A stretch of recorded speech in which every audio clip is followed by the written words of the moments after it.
Good evening. All counties and municipalities are required to hold a town hall meeting to give citizens the opportunity to have input in the recommendation of strategies to utilize the funding as a result from litigation relative to opioids. This meeting will be chaired by Commissioner Emily Truman. All right, thank you. First off, welcome and thank you for coming. We have the required town hall meeting now. We'll have another one coming up in the spring for those watching that weren't able to get to this one. Just to highlight a little bit on the purpose of this before we go forward. Back in September of 2021, there was a resolution approving the memorandum of agreement between the state of North Carolina and local governments that was passed by Gates County.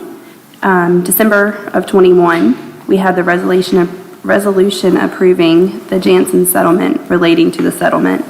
And then in March of this year, we had the resolution authorizing the execution of opioid settlements and approving the settlement supplemental agreement for additional funds. So we have begun receiving funds, and now is the time to take community input on how to move forward to use those funds for our community. Before we go into comments, I have a letter from the town of Gatesville that was addressed to the commissioners that we'll read voicing their support. Dear commissioners, thank you for your efforts to bring awareness to the crisis facing our community and this state with the abuse and devastation caused by opioid addiction. Please accept this communication as support for the public comments at your town hall meeting on November 1st, 2023. Regretfully, the Gatesville Town Council has a previously advertised public hearing for zoning ordinance changes and its regular monthly meeting on the same date.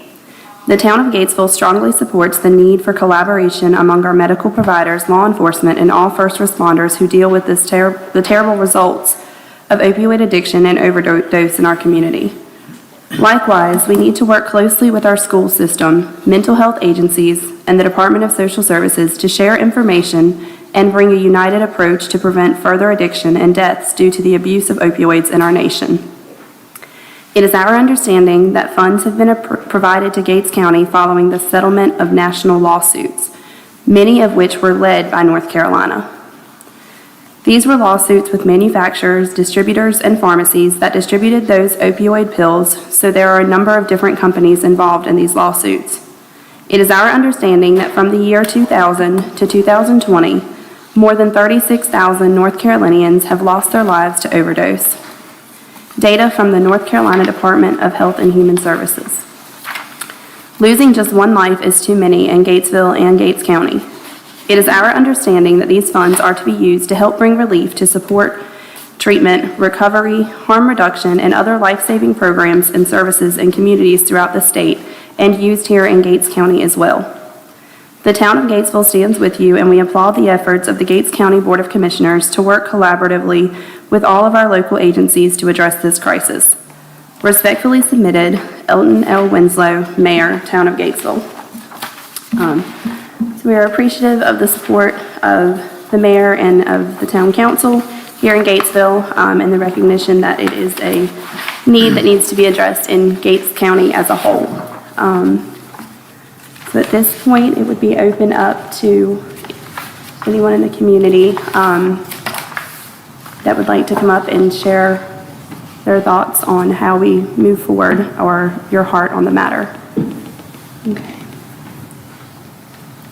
If anyone in the audience would like to come to the podium and share their recommendation for strategies of utilization of these funds, you may do so at this time.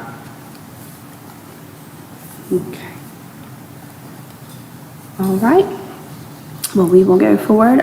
Just to share a little more with that, the purpose of the use of funds is to go forward and show the support and treatment, recovery, harm reduction, education, and have connection to care for those in need. So many times demographics are used to state those in need, and this has no demographic that it affects and it touches. If you're human, then you could be susceptible, or someone you love could be susceptible to these challenges. So moving forward, there will be another town hall in the spring of 2024, which we are almost spring of 2024. And we are moving forward with the opioid task force. We've got the anchor institutions connected, and we will be having those meetings on the board here soon. So. Thank you, Commissioner Truman. Are there any comments from any of the commissioners at this time? I'll let me say something, Madam Chair. You know, I've always heard of the opioid problem that we've had. You know, always heard about it. Just, you know, it never has affected me. Okay, so talking with Ms. Truman and some folks that we met at the conference that we went to, the NCACC conference. It's really opened my eyes to it, and it's bad. It's devastating what it can do in a large community, much less a smaller community like we have. So anything that we can do to support EMS, Sheriff's Department, the schools, there's a lot of stuff that we can do in schools that we've talked about. So I'm really looking forward to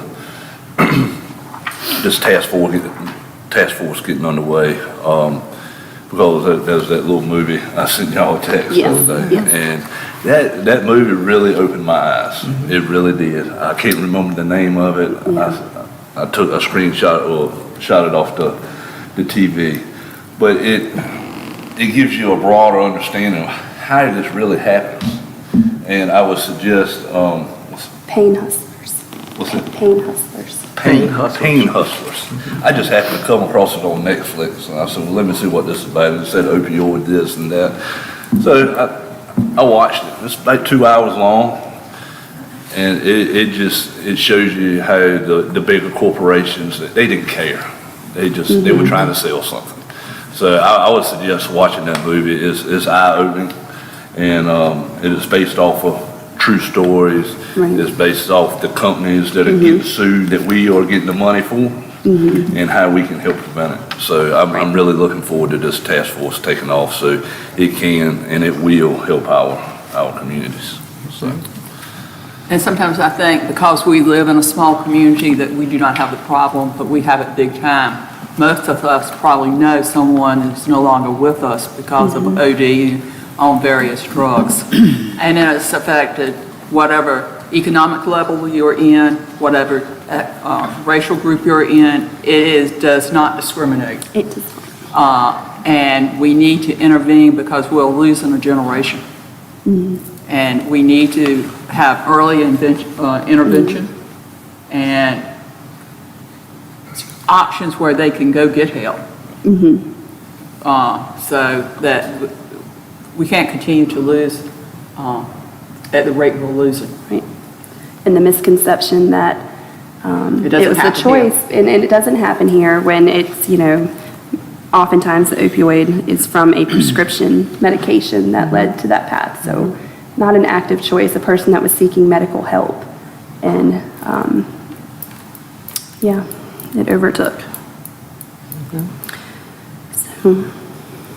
Hearing anything else, I will say that Commissioner Truman is also serving on a statewide steering committee for opiates. She'll begin her service, I think it's later this month. So she's representing the county on a statewide steering committee for opiate addiction. We did get an email this past week or early this week that we're going to receive the next payments or submission of funds is due. You'll probably get in the county about, 2 weeks or something like that. I'm looking at William because that's where it's coming. Mr. Robinson, our finance director, we have that email. There's another about $3,900, I think, that's coming to the county. We already have about $100,000. So it'll keep coming in for the next 18 years. And it go up and down depending on the size of the county and other criteria they have. But we also want to encourage people to contact Commissioner Truman and participate on the task force so that we can have broad-based representation and get some recommendations to the Board of Commissioners so that we can start expending those dollars to attack this drug problem. Hearing no comments, I'm going to close this meeting this town hall officially, and we'll begin our regular session.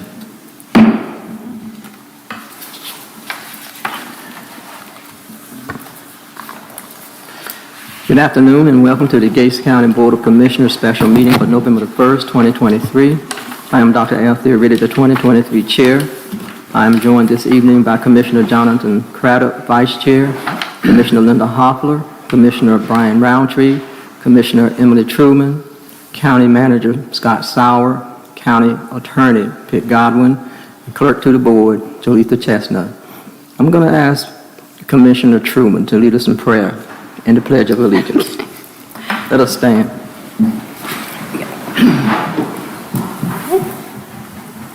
Father God, we thank you for the opportunity to gather this evening for Gates County. Father, we thank you for the opportunity to make a difference in our community and to use these appropriated funds that are truly a gift, Lord, to hopefully impact the lives of those here. We ask that you be with us as we present county business this evening and that you see us home safely. In Jesus' name we pray. Amen. Amen. Pledge allegiance to the flag of the United States of America and to the republic for which it stands, one nation, under God, indivisible, with liberty and justice for all.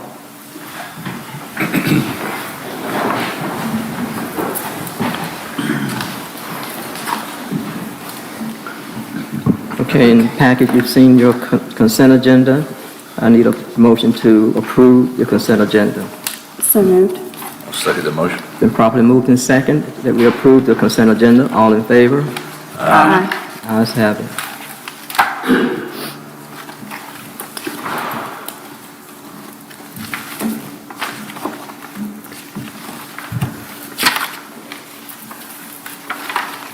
Okay.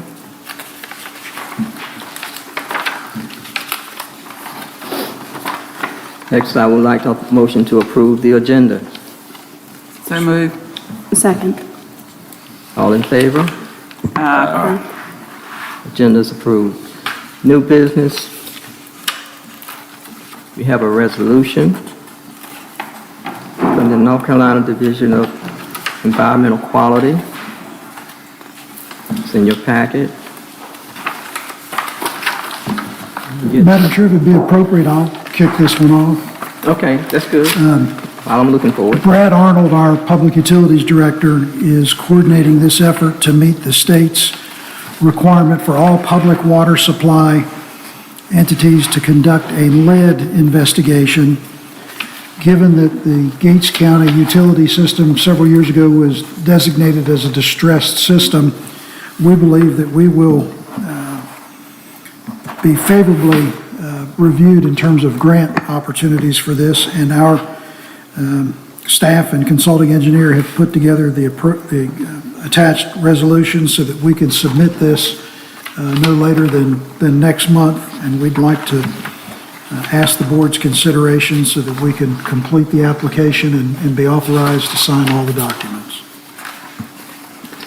The resolution by governing body of applicant, whereas the County of Gates has need for and intends to construct, plan for, or conduct a study in a project described as lead line investigation study, and whereas the County of Gates intends to request state loan and/or grant assistance for the project, now therefore be it resolved by the Board of Commissioners of the County of Gates, and that County of Gates, the applicant, will arrange financing for all remaining costs of the project if approved for a state loan and/or grant award, that the applicant will provide the efficient operation and maintenance of the project on completion of construction thereof, that the applicant will adopt and place into effect on or before completion of the project a schedule of fees and charges and other available funds which will provide adequate funds for proper operation, maintenance, and administration of the system, and the repayment of all principal and interest on the debt, that the governing body of the applicant agrees to include in the loan agreement a provision authorizing the state treasurer,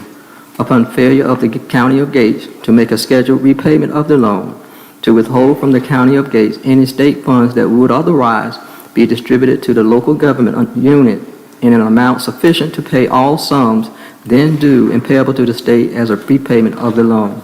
If applying for a regional project, that the applicant will partner and work with other units of local government or utilities in conducting the project, including not applicable.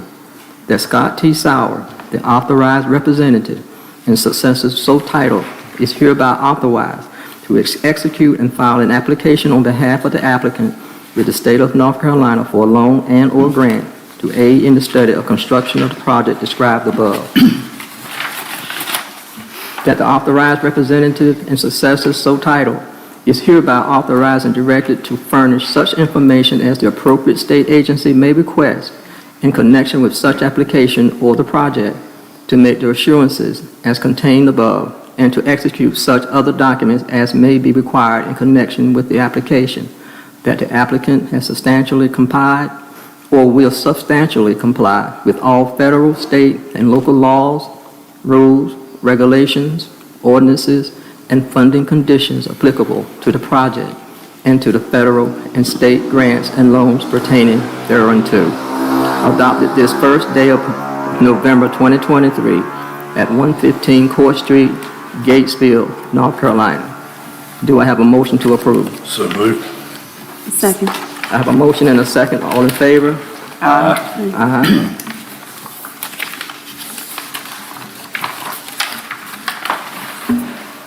Okay.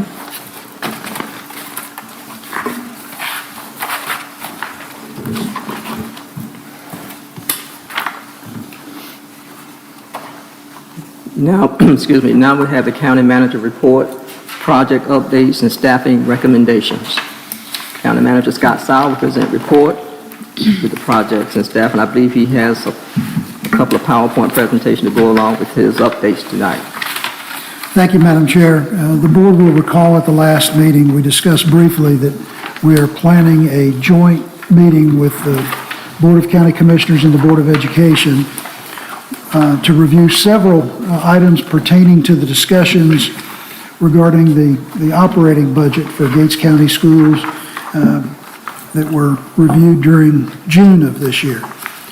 As the board will recall, both boards entered into a memorandum of agreement in June of 2023, and there was provided to the county schools a one-time non-recurring allocation from the county school capital reserve fund in the amount of $828,000.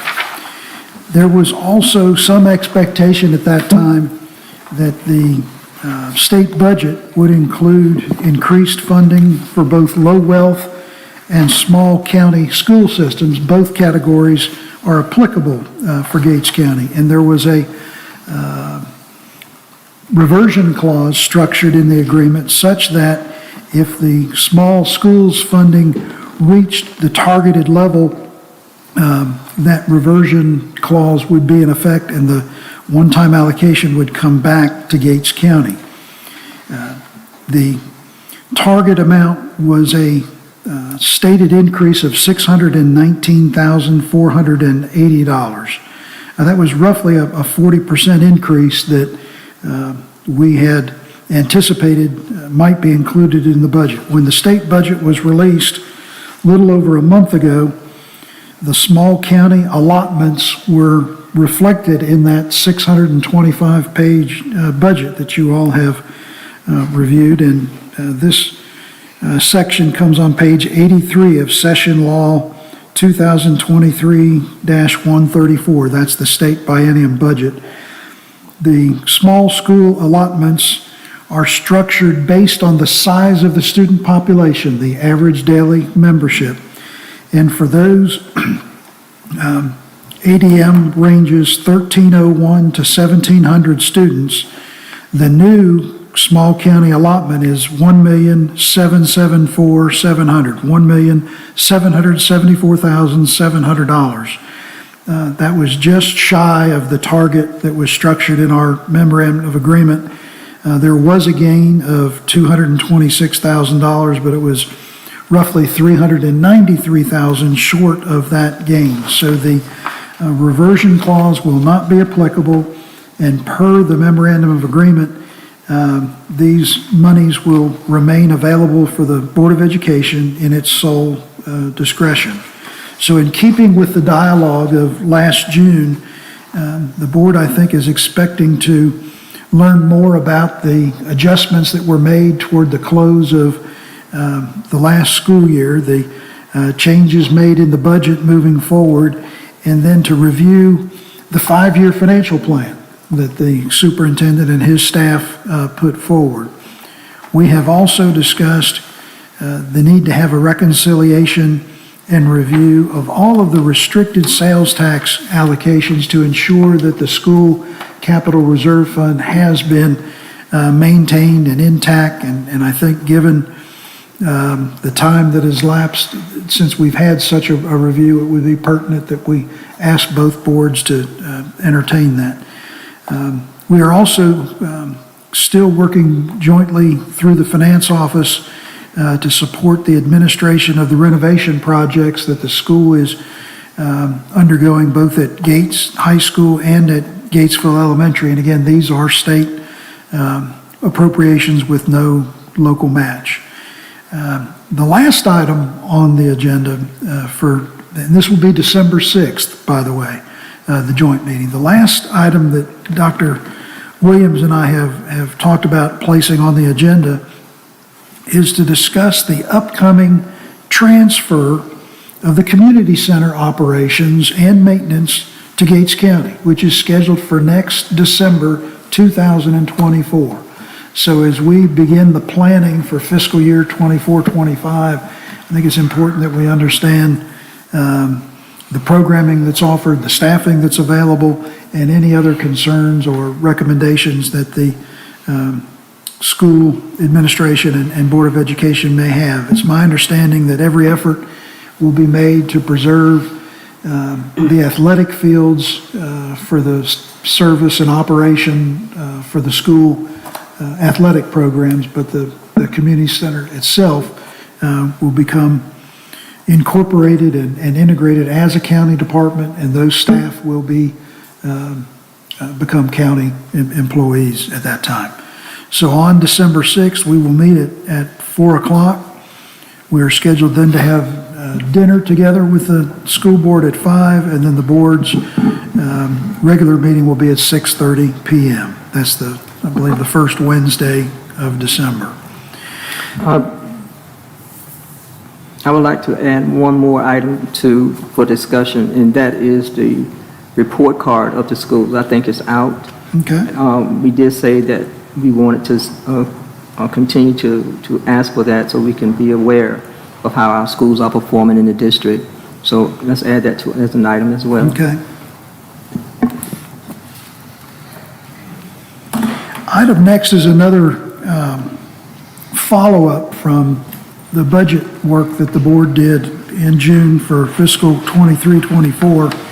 As the board will recall, when it came time for the discussion of cost of living adjustments and any other across-the-board adjustments, there were many proposals on the table, and to be conservative, the board moved forward with a 2% cost of living for all staff.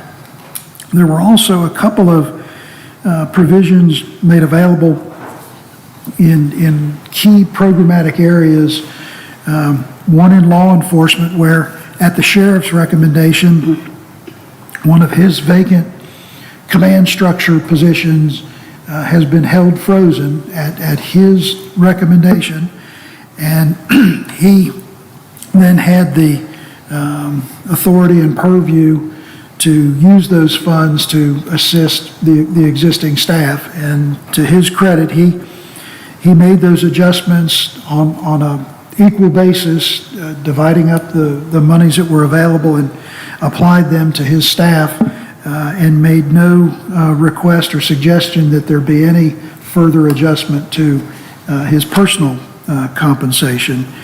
In working through that exercise and revision, the aggregate of the 2% cost of living and then those flat adjustments were $2,769 per employee.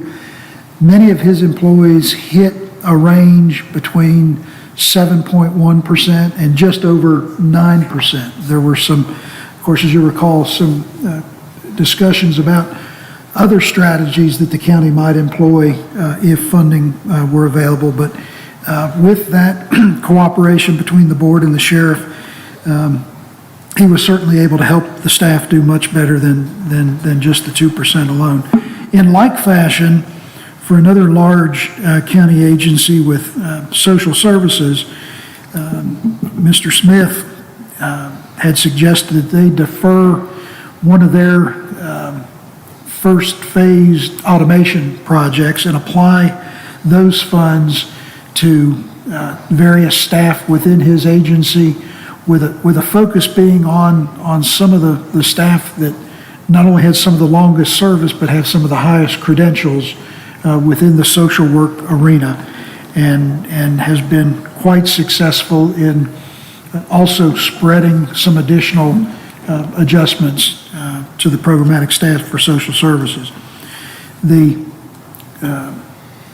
decision of the governing body at the time the board approved the budget was to take a pause and allow the year end to close for June 30, 2022, and review the actual sales tax receipts for the fiscal year. The sales tax is distributed with a formula whereby we're always about 3 months behind. So it took until the 1st of October of this year before we knew the performance on sales tax for April, May, and June.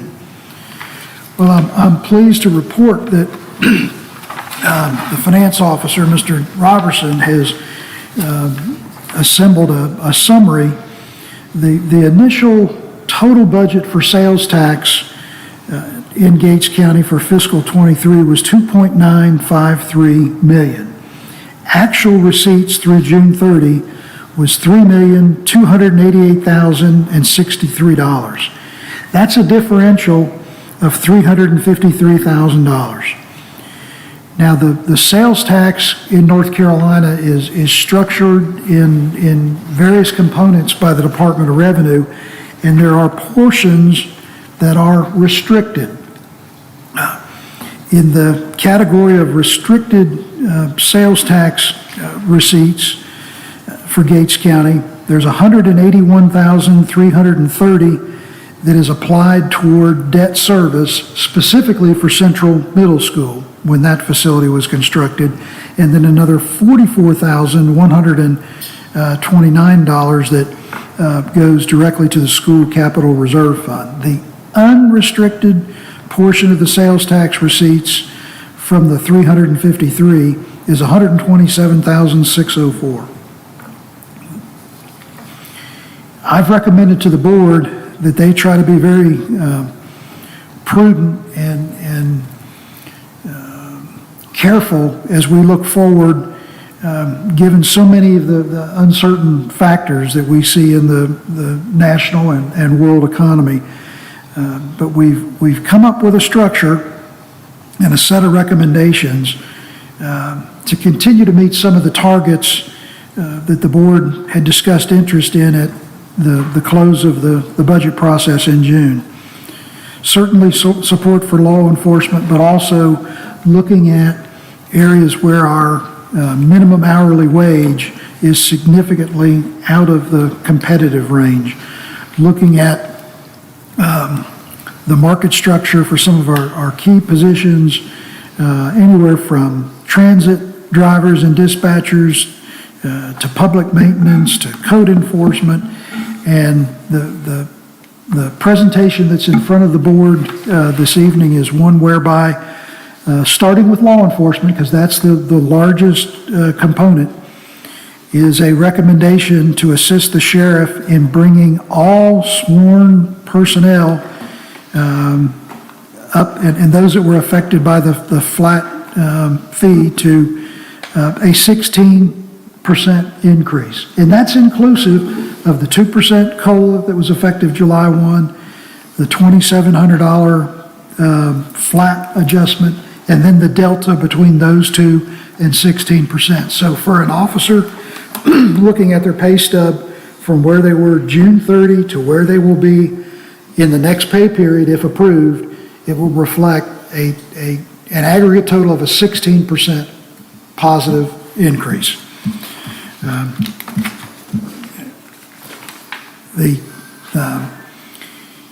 The motion and recommendation that has been crafted for the board to consider is worded as such: to approve the recommendation to utilize an amount not to exceed 70% of the fourth quarter sales tax receipts for the year ended June 30 of the unrestricted funds for implementation of salary adjustments, to including raising the minimum hourly rate for full-time and part-time positions to $15 per hour, and to incorporate adjustments to address salary compression for long-term staff.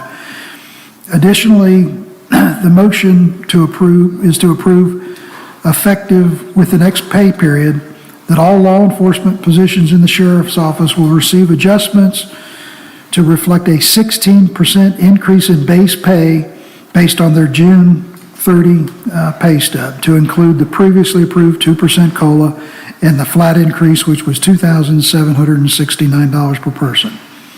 And to maintain the freeze of the vacant command position that the sheriff has allocated for at least 2 more years. There are a couple of other adjustments that have been suggested in this package, because as we reviewed the request, in the case of the sheriff, there was no discussion, request, or proposal to change anything with respect to his compensation. We have conducted a 10-county regional salary assessment for both of Gates County's constitutional officers, the Register of Deeds and the sheriff, and have brought forth recommendations to the board that their annual compensation be brought up to that 10-county average standard. 2 more non-pay or non-compensation recommendations for the board this evening are: one, from a risk management standpoint and in cooperation with our liability insurance carrier through the North Carolina Association of County Commissioners, is that all of our county vehicles, not including law enforcement personnel designated by the sheriff, but all non-law enforcement vehicles, be labeled, have appropriate signage and the county seal, such that it is visible when a vehicle pulls into a citizen's yard or farm path, and they know that's the water department, or that's the building inspector, or that's animal control, or that's whoever it might be, so that we have all of our vehicles appropriately identified. And last, and certainly not least, and I'll give credit to our newest member of the management team in the HR role, Mr. Warren Perry. He's been looking at the county's payroll calendar cycle as compared with other similar county governments. At present, Gates County pays all staff on the last day of the month. There are a number of jurisdictions which, starting with the holidays, plan to make payment and payroll through direct deposit for all staff on or before the day before Thanksgiving and on or before the day before Christmas Eve. Moving forward, subsequent payroll dates will be scheduled and planned for the 25th of the month and adjusted for weekends, so that if the 25th of the month falls on a Saturday or Sunday, the payroll will hit the direct deposit earlier than that date. So it might be on Friday before the weekend. Those are the 4 recommendations with respect to compensation and human resource management. And I'd be happy to restate those or answer questions, or however the board would like to proceed this evening. Are there any discussions with the county manager before we vote?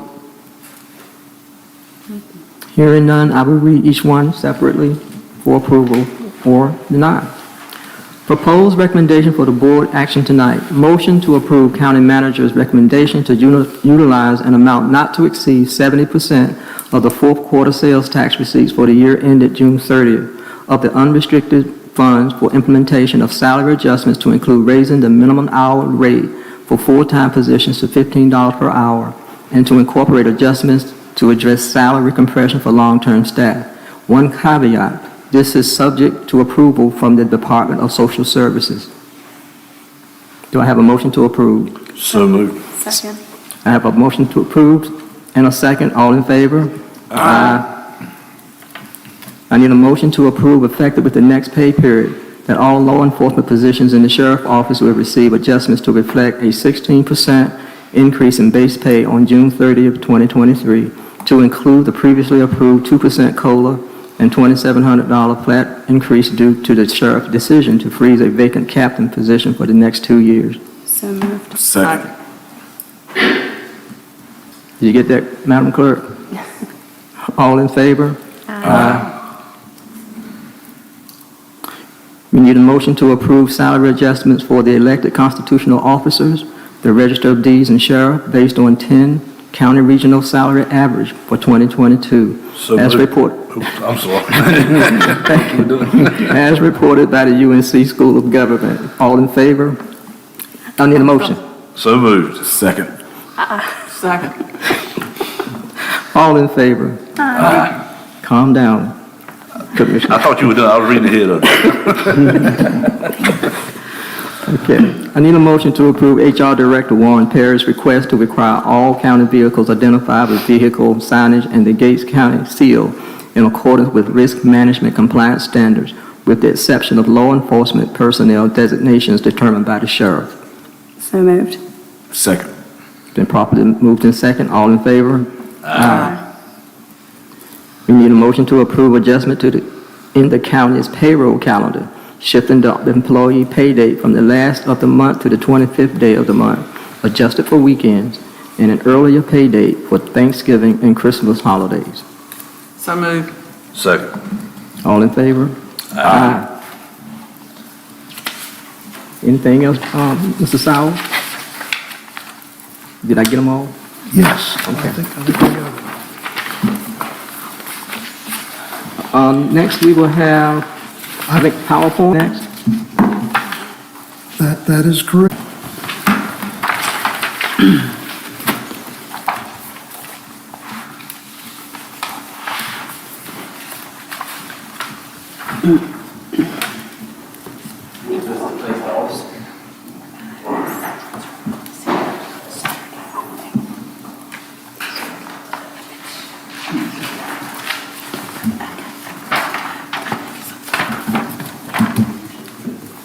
Probably just a little more. Well, we got it. like, We got it. towards- They can- We have it here. Just so they can see it. Just so Yeah. you can see it. We have a handout, We have a There you copy. go. I need to see it just a tad so I know where I'm at. There you go. just so he can see.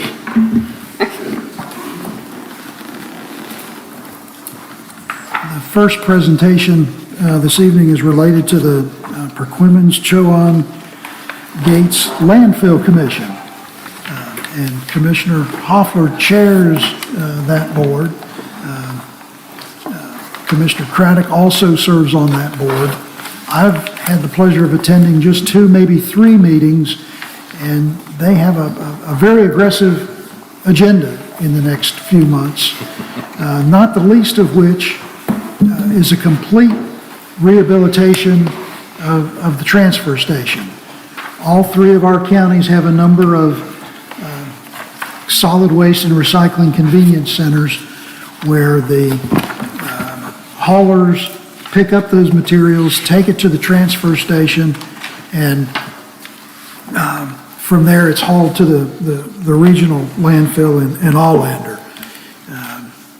If you could hit the next slide there for me. That's a frontal view of the facility. And this is more of like a travelogue slideshow from vacation. The next slide shows a view looking down toward the landfill office and where they collect hazardous, both household waste, chemicals, and agricultural type chemicals. Item next simply looks from the front of the transfer station back down the ramp. Of significant note here are the conditions of the tipping floor, and we got a shot of the next of that there. The tipping floor is where all of the waste is dumped and distributed and pushed into a drop point that goes into a over-the-road, long-haul trailer, and it has a concrete floor that has had significant wear and tear over the years. There's a shot of the floor from one angle on the next slide. And then the next slide actually shows the area where the solid waste is dropped into the tractor trailer down below.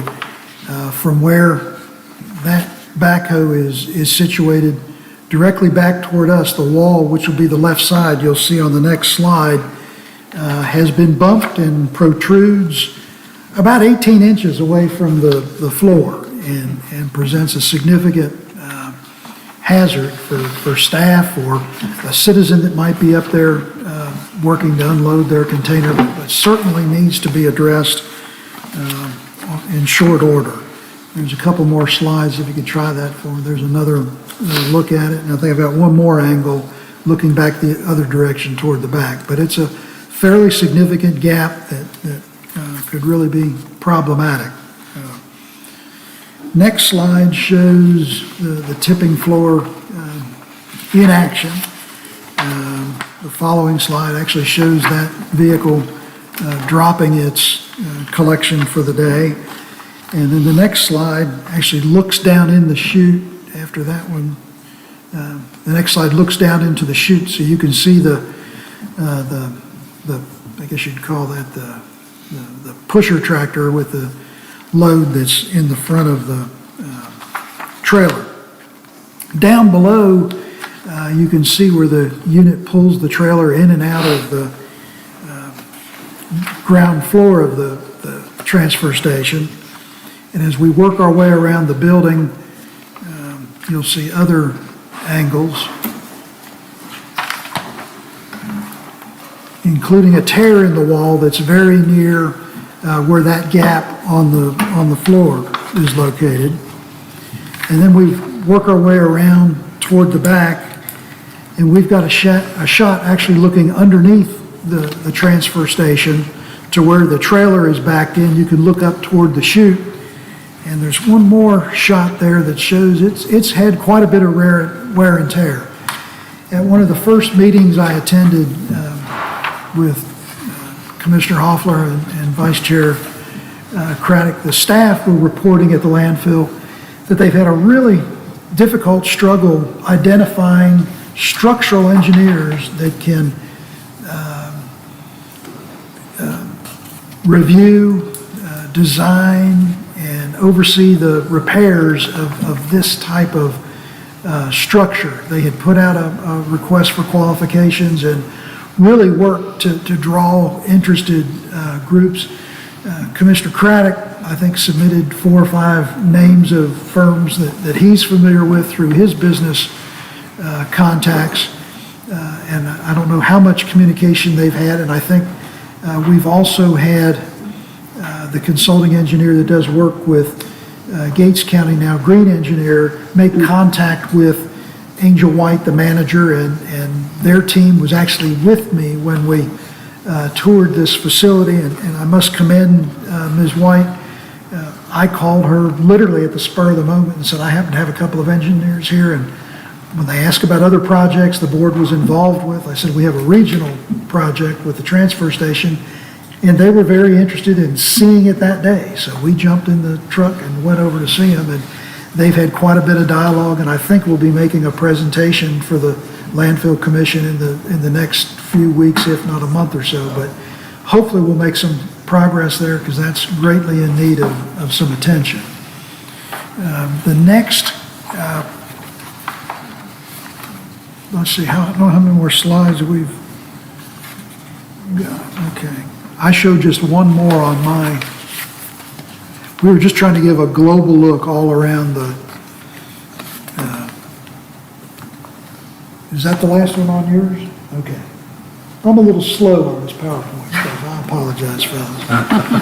Next, I have a similar PowerPoint to give the board an update on where we are with the transition to the county annex facility and all of the programs and services provided for there. And this would be the Board of Elections, the EIC organization out of Chowan County, and the Veteran Service Office out of Hertford County. And I'll slow it down here a minute, just let me cover a couple of details. The board, as I understand it, voted to make the transition from one location to another in January of this year, January 18th. I came into my service the following month on February 13th, and I've tried to gather as much as possible a little bit of history as to how we've managed facilities and provided for these services, and especially with respect to the Board of Elections. It's come to my attention that many years ago, the Board of Elections was in the basement of this building in the area that's part of the old jail that I think was the jailer's residence. And from there, they moved across the street to the County Administration Building at 200 Court Street, and then in the Cooperative Extension Building for a period of time. And then subsequently to the EIC building on Main Street in Gatesville. And throughout the report this evening, I refer to the facility as the EIC building because on our tax record and listing of building assets, it's referred to as the EIC building, but I certainly recognize the significant historical provenance that it has in the marker there that describes the Reeds Grove School. On the slide in particular, there was a report put together by the chief building inspector, who's still with us as the director of building inspections, Mr. Mitchell, who back in 2007 identified several concerns that the county should be planning on addressing related to code, fire safety, any number of issues. And it's just interesting that he prepared this in the year 2007 at the request of then County Manager Melinda Hoggard. And according to the list we have in the clerk's office, that was 10 county managers ago. So we've not made a whole lot of progress, but we're trying to get some traction. So the next slide to continue the report captures the two means of ingress and egress at the existing facility. And again, I come at this project for the most part with a fresh set of eyes, seeing a facility that's been in use, that's been serving the programs and citizens. And a couple of things that struck me right off the bat were that both of the, they've got screen doors, but the regular entrance doors, both of them open inwardly, which is common in a residential house, but for a public or commercial building, typically those buildings would open outwardly for fire safety so that there would be push bar type apparatus. And so I can certainly appreciate where the building inspector was coming from at that time. And that's not to say that there aren't local governments all over this state of the country that have those issues, but it's something that we always need to have an eye on in terms of the safety for the public, the safety for the staff, and how efficiently we serve our clients. On the next slide, you'll see this is an aerial view. We don't have a drone, but we have the GIS system in the tax office. This is a tax photo, but it gives you a proportional aerial view showing the building, its relation to Main Street. The driveway on either side is very narrow. It's very loose gravel, and where the parking area is, you're a considerable distance to traverse walking up to the building. And I mean, the rocks are large and they're loose. And I would just have to say, as a senior citizen myself, it's very unstable and difficult for senior citizens to navigate. It's just, from a pedestrian or a parking standpoint, it's not the friendliest situation in the world. In the next slide, I look back toward the highway. The two driveway entrances are very narrow. You would not be able to have two vehicles pass one another, and they just appear to be quite unstable. But nonetheless, we've lived with it for a number of years, and we're certainly moving toward adjusting that. The following slide is, again, another tax aerial view that shows the adjacency of what we have been describing as the old dental clinic, which is the lower right-hand structure on the page. Next to it is the structure currently used as the health department through Albemarle Regional Health, and then a former pharmacy building which has now been purchased by a private business entity that does electrical and fiber installation. But nonetheless, you can see there's quite a bit of parking, all of which is paved. The two entrances are very wide and easy to navigate. We've got a couple of pending items in the way of handicap parking. We'll have 4 handicap slots right up at the main entrance to the building and 1 along the side, and they will be marked with appropriate and legal signage. We have one more shot that's from the street view looking in. And again, there's been a number of discussions over the few months that I've been here about the importance of maintaining a secure, a safe, functional environment, and particularly to protect the integrity of the voting machines. And as I have taken time to look both at the new facility and the former facility, I've snapped a few photos. So on the next page, you'll see the access going into the meeting rooms and areas where the voting machines are stored. And it looks to me like the locking device is probably akin to the era of when the Rosenwald School was operational. As we move inside, a couple of times that I had visited there, the machines were set up out in the room that's used for meeting by the Board of Elections, and there are a couple of closet doors on the left-hand side, and you'll see in some closer shots where the hardware is a standard shed-type hasp, but there was no locking devices either at my April visit or my August visit. The next slide gives you another view of the room from just the opposite angle.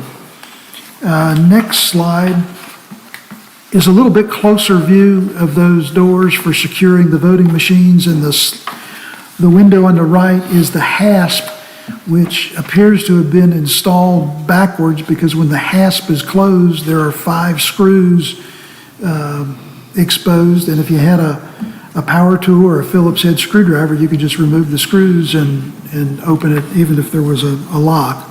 Then looking behind the doors, the next slide, you'll see the machines have been stored with other materials as well. Again, from a building code standpoint, the next slide will help reflect the 2 available restrooms at the EIC structure that have been serving those agencies. Do not come anywhere close to meeting the ADA compliant standards. And then the next slide allows me to pause, because early in my tenure on February 21st, the county had received a complaint from the North Carolina Department of Labor Occupational Health and Safety Division, and the complaint states on the document, for the hazard description, after being in the building for a pre-occupancy visit, referring to the new building, the old dental office, what we call the county annex, employees experienced symptoms including abnormal breathing, headache, and congestion. Since there is mold in the building and there is concern that symptoms could have been due to exposure to mold. Second bullet was the building's foundation appears to be deteriorating. Again, the dental office structure. And then the third bullet, where employees are concerned that lead and asbestos may be present in the building and hazardous materials could be disturbed during the renovation work with addition of a new HVAC unit. The next slide indicates the board's fairly, I think, quick action to approve a budget amendment so that there will be funds available for an environmental assessment. A firm made an initial field visit. There's a copy of the notes there. And I'll pause just to say that with this slowdown of more about the new building and how it has been used and may be used, and really gave me some time to see the joint activities there where we'll be moving new agencies in, and the local food pantry service, the GEMS, the Gates Emergency Ministries. And again, having to work through the environmental assessment and having all the testing where they found that we didn't have the risk of lead or asbestos or mold, that the place just really needed a good cleaning. And we worked with, it's not called ServPro in this area, it's another name, but that was who we used. Nonetheless, on the next slide, you'll see there is a copy of the report that the board received. Immediately upon receipt, the clerk, Ms. Chestnut, scanned that in and put it on the list of hot topics on the county's website. So if anyone would like to look through the detail, it's been there now for several months. But again, as I had the opportunity on the next slide to understand how this dental facility had been serving the needs of the food pantry and how they were making the best of the space available, what considerations might need to be given to the fact that we'd have, at least for a period of time, a co-occupancy of the food pantry, the Board of Elections, the Veteran Service, and the EIC staff. And the veterans and EIC are probably there no more than twice a month, probably just once a month, but they have a designated space that they share just like they had at the original EIC building. And in part of the, I'll call it where the transportation unit is located, which, as I understand it, was an old health department, an old library, maybe even a medical office at one point, but nonetheless,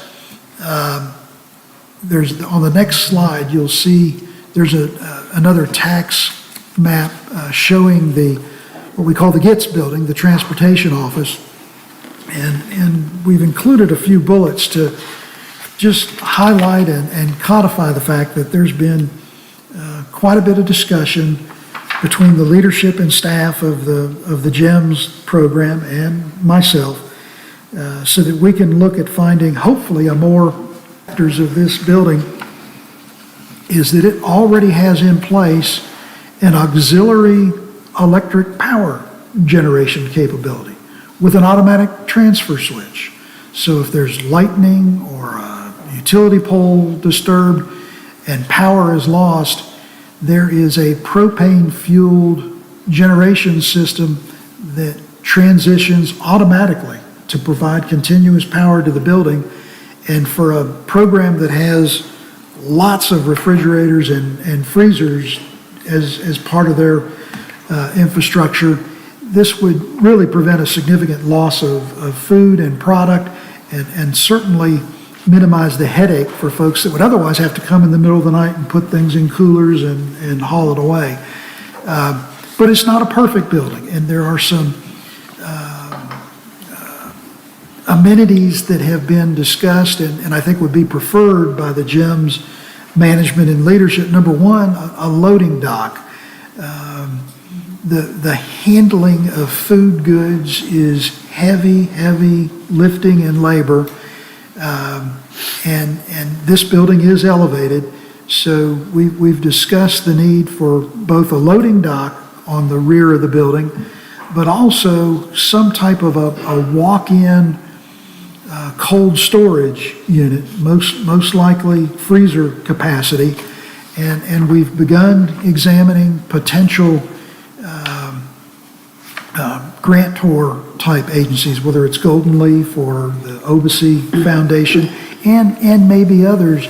But as I've had occasion to review some of the programmatic descriptions, I think it's important that we recognize this nonprofit volunteer agency has been working since, I think it's 1986, and serving hundreds, if not thousands, of families and individuals.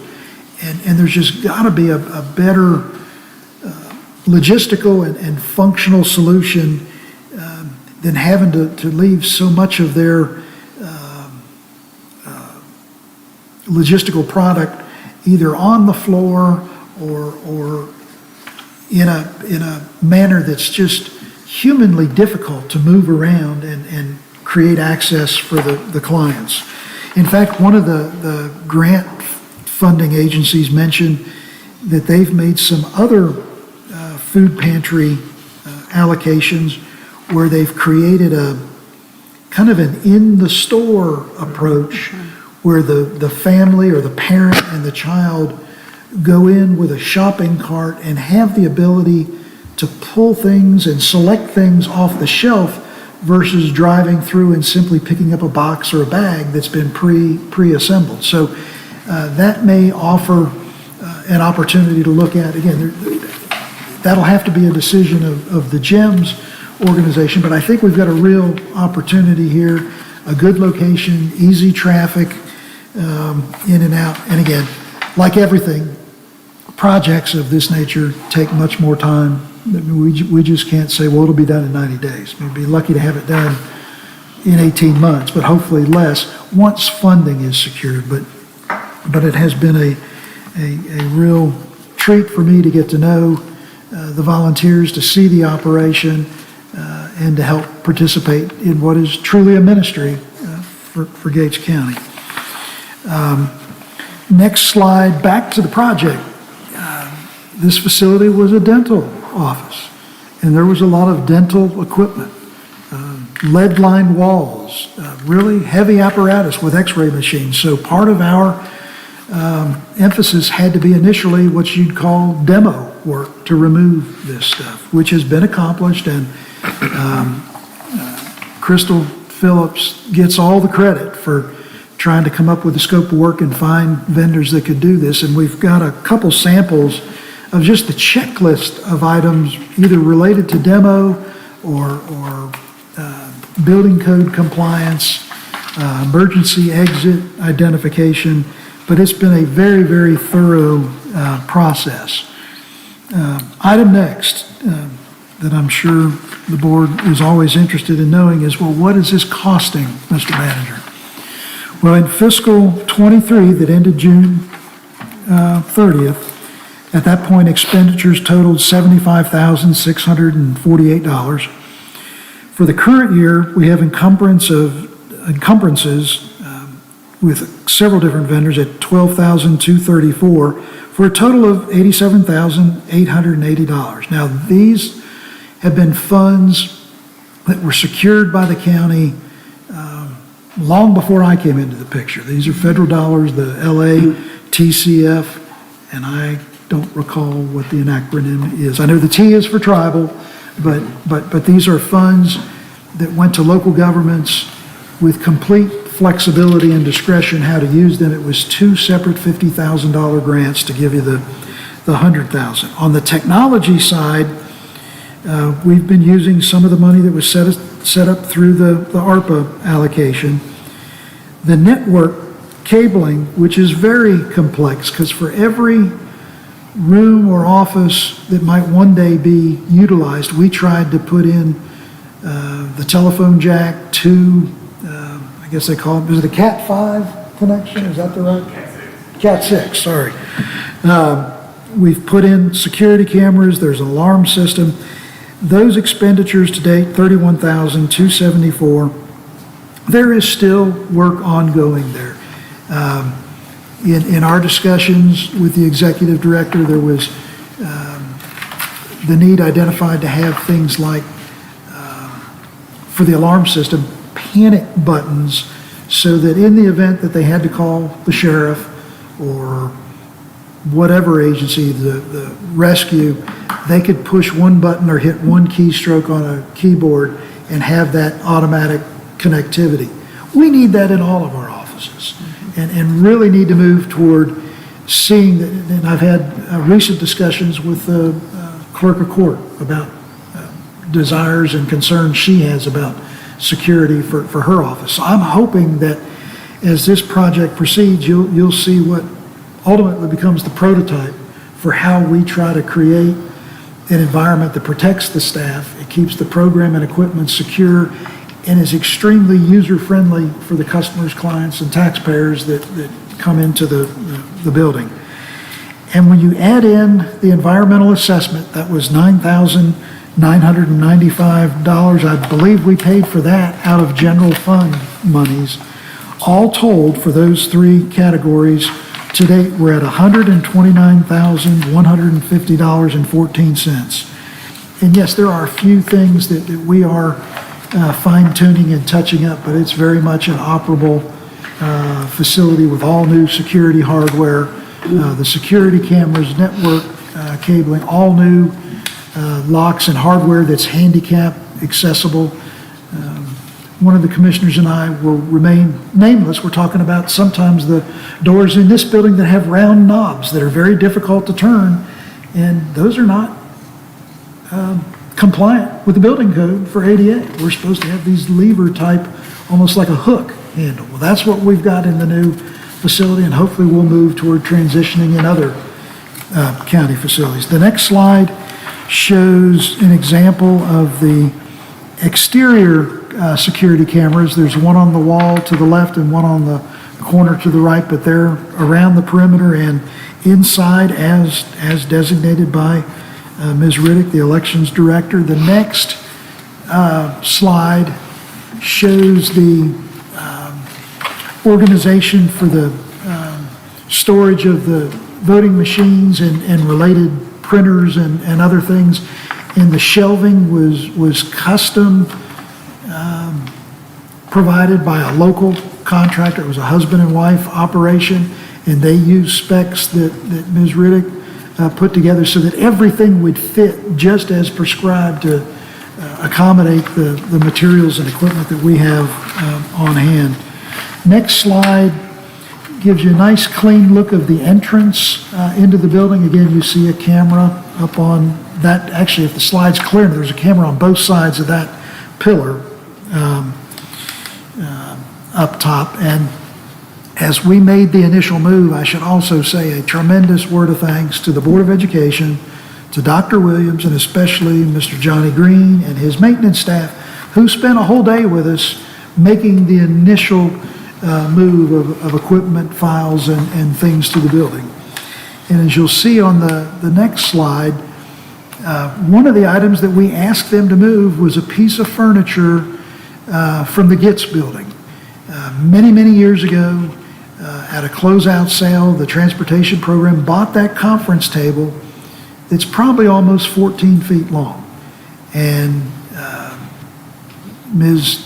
Lassiter at Transportation agreed that it could probably better serve the Board of Elections and anyone else that meets in that large meeting room at the old dental center. And it probably took 2.5 hours for the maintenance crew to take that thing apart. And it's not because there was a lot of hardware, it's because there were a lot of plastic components worse than a piece of IKEA furniture. So it may look like a $20,000 conference table, but it's not quite the quality construction, but it's a really solid, nice conditioned conference table that was moved and placed back together and secured by the maintenance staff. And but I had somebody ask me, what did we pay for that table? Well, we got it for free, but there's a lot of sweat equity from the school maintenance staff.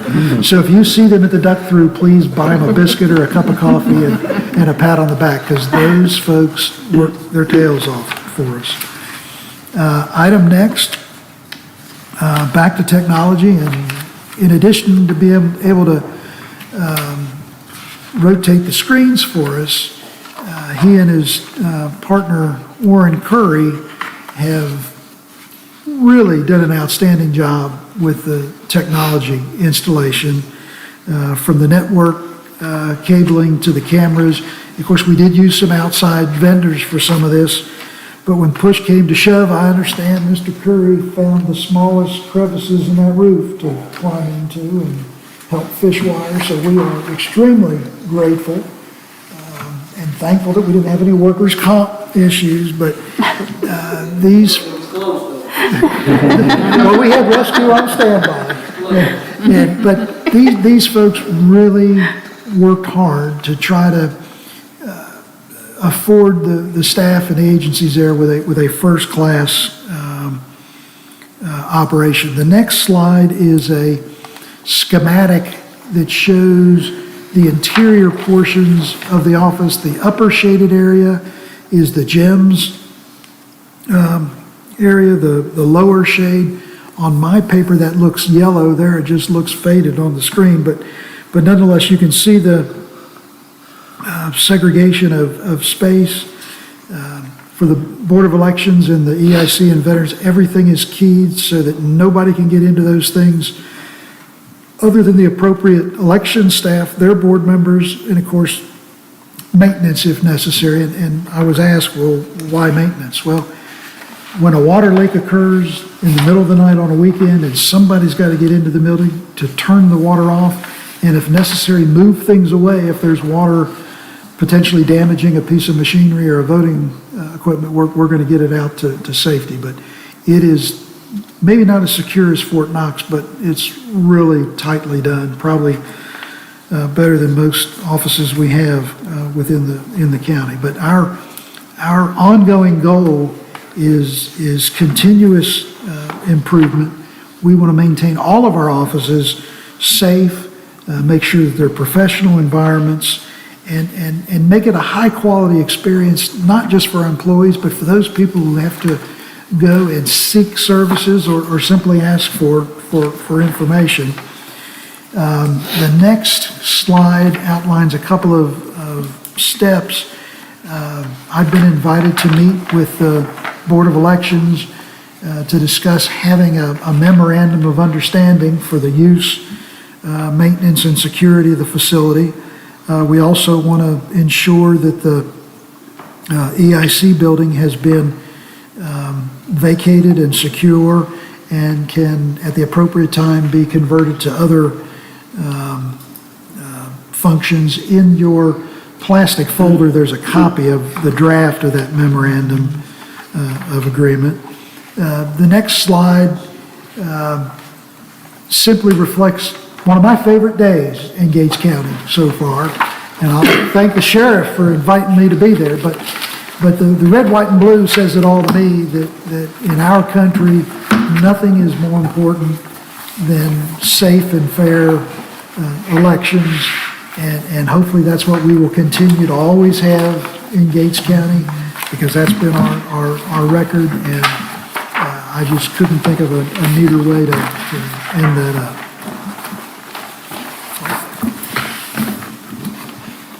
Any questions or comments from the commissioners about his updates, all of his updates and his PowerPoint presentations tonight, before we do a couple of announcements? And I'm going to give a comment. I want to thank County Manager Sauer for his diligence, and this was a great transition from the old EIC building to the new annex.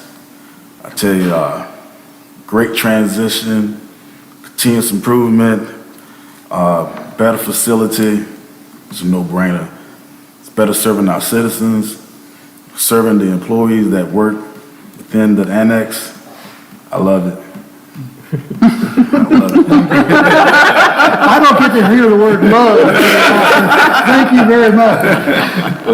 Well, he said 3 days without water. 3 days about Yeah, that's right.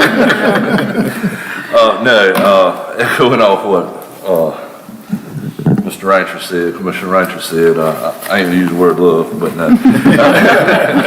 No, did I ever think Gates County would be where we're at right now when I come on this board in 21? I didn't feel it. I knew it could happen, and it's happening, kind of moving in the forward direction. Mr. Sauer, your team, I spent some time with you over the past couple of weeks, yesterday with your team. I had some questions. Yep, I'm gonna tell you, I sat down and here come 5 people and answered every question I had. Collaboration, Sheriff's Department, sat down with him yesterday, got some outstanding deputies and officers, smart as a whip. I mean, they're sharp. I'm proud to be a part of this organization. A year or so ago, I might not have said that. But I am, I thank y'all for all the hard work you're doing, the transition to the new annex. I don't know if we're always gonna call it the annex, but for now it's the annex, professional looking building. I'm looking forward to getting the other half modified. I'm looking forward to gyms, working on getting them a well-working facility, because the outreach they do is just, I mean, you can't put a number on it. No, you I mean, you're touching so many people's lives. But just thank you. I agree. I'm very appreciative of the information compiled and the presentations and the month-to-month updates on everything. Of course, we have, email updates. We can see, we can always come here and speak to you, but the updates you put together, they have been phenomenal, and the progress that has happened since you have come on board is not Thank you for the measurable. opportunity. Ms. Hoffman? I would just like to say, I think you see the best of Gates County coming out in the last few months, the Gates County that I grew up in. We work together to solve our problems, and together we can be unstoppable. If with the right leadership, we can move forward and provide for our citizens, to make them feel good about the facilities we have, for our staff to feel safe in the buildings that we have to maintain.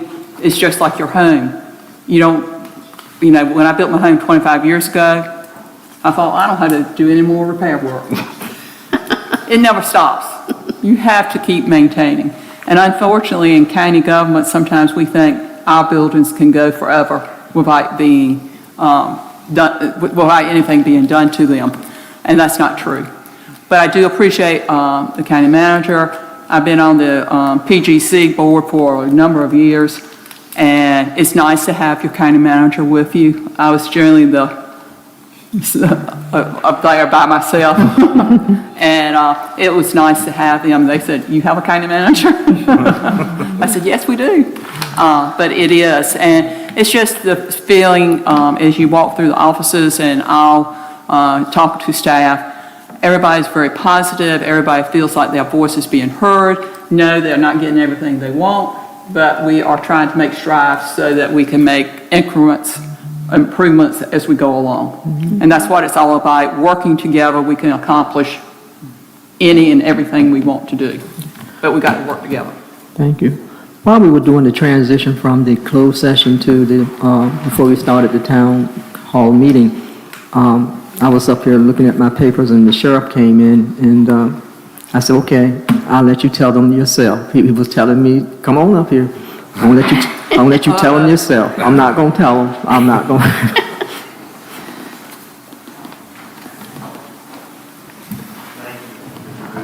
For that. So we were sitting around the office today, and I got a phone call, and somebody says, "Don't worry about lunch, it's coming." I said, "What are you talking about?" She said, "I can't tell you." So anyway, we had pizza delivered today to our office from you guys, and we thank you for that. It feels good to be appreciated. So Thank you. Don't you have something new to share? Yes. Finally, today, two of our new vehicles that, from Enterprise have arrived. Two the black Durangos. They are sitting over at Carver tonight. They were measured, and the lady will cut the striping and stuff tomorrow. Hopefully they will be complete by Sunday. We'll move them back to Gatesville, and Patrick Martin will work his magic on getting the lights on. So first two are here. Yeah. That's great. Waiting on the rest. Thank you. Well, County Attorney, you have something to say? Sometimes we just forget about you down there, you're so quiet. Okay, all right. I have two quick announcements. This coming Saturday, the Merchant Mill Pond State Park will be celebrating their 50th anniversary. It starts at 10 o'clock, I believe. So if you can get there, please go and support that. That's our state park in Gates County. Everybody's trying to claim it, but it's in Gates County. And also on November the 11th, here at the historic courthouse, we'll celebrate, as usual every year, Veterans Recognition. That's at 11 o'clock.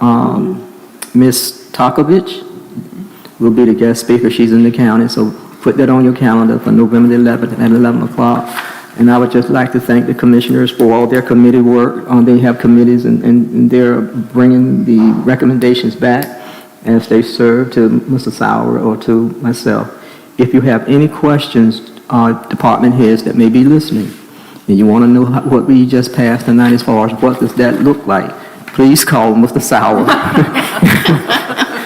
Call Mr. Sauer, and he will direct you or give you an answer or direct you to Mr. Robertson or Mr. Perry. That's his team, part of his team.